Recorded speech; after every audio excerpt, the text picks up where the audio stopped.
ನೋಡಿ, ನಾನು ಈಗ ಏನೋ ಒಂದು ಈ ಘೋಷಣೆ ಮಾಡೋದು ನನಗೆ ದೊಡ್ಡ ವಿಷಯ ಅಲ್ಲ. ನಾವೇನು ಬೇಕಾದ್ರೂ ಮಾತಾಡ್ಬೋದು.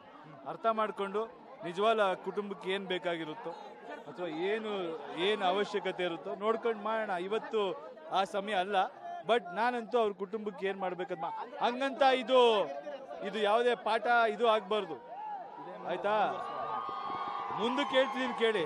ಯಾರೇನೇ ಮಾಡಿದ್ರು ನಾವು ಇದಕ್ಕೆ ಯಾರಾದ್ರೂ ಯಾರು ಬೇಜಾರು ಮಾಡ್ಕೊಂಡ್ರು ಪರವಾಗಿಲ್ಲ.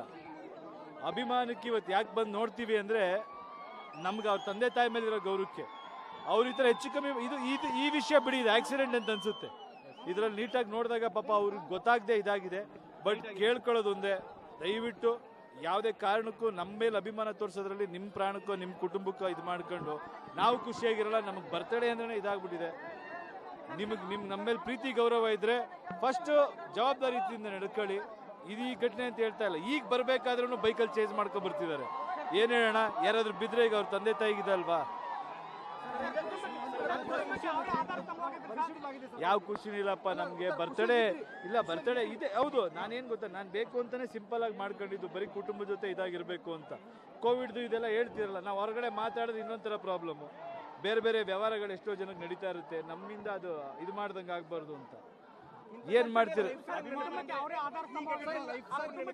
3ನೇ ಸಲ ಅಲ್ಲಪ್ಪ ಇದು. ಲಾಸ್ಟ್ ಇಯರ್ ಒಬ್ಬ ಬೆಂಕಿ ಹಾಕೊಂಡು ಮನೆ ಮುಂದೆ ಇದು ಮಾಡ್ಕೊಂಡ್ರು, ಇನ್ನೊಬ್ಬನ ಕೈ ಹೋಗಿತ್ತು, ಅವನ ಕೈ ಇದು ಮಾಡ್ಕೊಟ್ಟಿದೀವಿ. ಹಿಂಗೆ ನಡೀತಾ ಇದ್ರೆ ದಯವಿಟ್ಟು ಹುಷಾರಾಗಿರಿ, ಅಷ್ಟು ಮಾತ್ರ ಕೇಳ್ಕೊತೀನಿ. ಅಭಿಮಾನನೇ, ಹುಷಾರಾಗಿರ್ಬೇಕಷ್ಟೇ. ಅಭಿಮಾನ ಏನು ಅಂತ ಸುರುಣಿಗಿ ಗ್ರಾಮದ ಯುವಕರು ತೋರಿಸಿದ್ದಾರೆ. ನನಗೆ ಈ ಅಭಿಮಾನ ಅಲ್ಲಪ್ಪ. ಹೀಗಾಗಿ ಅವರ ಒಂದು ಸ್ಮಾರಕ ನಿರ್ಮಾಣ ಆಗಬೇಕು ಘಟನಾ ಸ್ಥಳದಲ್ಲಿ ಅಂತ ನಾವಂತೂ ಮನವಿಯನ್ನು ಮಾಡ್ತಾ ಇದ್ದಾರೆ. ಇದ್ರ ಬಗ್ಗೆ ಏನಾರ ಹೇಳಿದ್ರ? ಅವೆಲ್ಲ ನೋಡಿ, ಇದರೆಲ್ಲ ರಾಜಕೀಯ ಎಲ್ಲ ಮಾಡೋದು ಬೇಡ. ಫಸ್ಟು ಆ ಮಕ್ಕಳಿಗೆ ಅವ್ರ ಮನೆ ಕುಟುಂಬಕ್ಕೆ ಏನು ನೋವಾಗಿದೆ ಅದನ್ನ ಅರ್ಥ ಮಾಡ್ಕೊಳ್ಳೋಣ.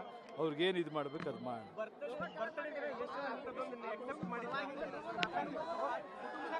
100% ಅದಕ್ಕೆ